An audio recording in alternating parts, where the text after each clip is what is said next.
Je suis quelqu'un d'enthousiaste, de très créatif et de très curieux.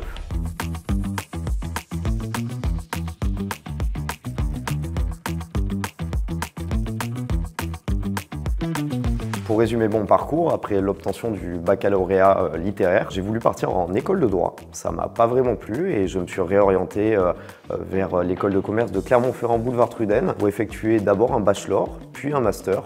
Tout ça en parcours alternance pour pouvoir travailler au mieux sur mon projet et pour pouvoir travailler au mieux sur mes passions.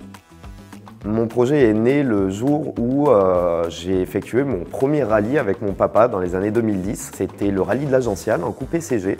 C'était ma première expérience de sport automobile, bien qu'on était juste en ouvreur pour les connaisseurs. Et c'est à ce moment-là où l'idée de faire renaître la marque et de relancer la production a émergé dans l'esprit de mon paternel.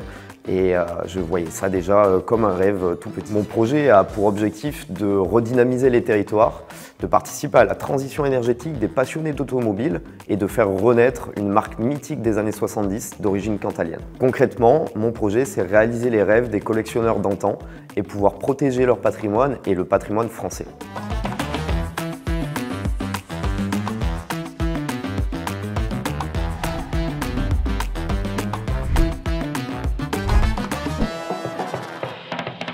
J'ai rejoint l'Open Incubateur Square Lab pour m'aider à concrétiser mes projets. Ayant cette fibre entrepreneuriale depuis le début de mes études à l'école, l'incubateur, avec Fabrice, Nathalie et Quentin, m'a aidé à organiser, à mieux voir et comprendre mes idées et à pouvoir concrétiser et les mettre en place par la suite. Ça a toujours été un super lieu d'accueil, une super expérience, l'incubateur, avec tous les incubés qui travaillent dans des domaines complètement différents mais qui sont toujours prêts à donner des très bons conseils avec de la discussion, des échanges. C'est vraiment un environnement propice au travail et au développement d'une entreprise. Je m'appelle Louis-Paul et j'ai rejoint l'Open Incubateur Square Lab pour la relance d'Automobile CG parce que pour nous, le passé a de l'avenir.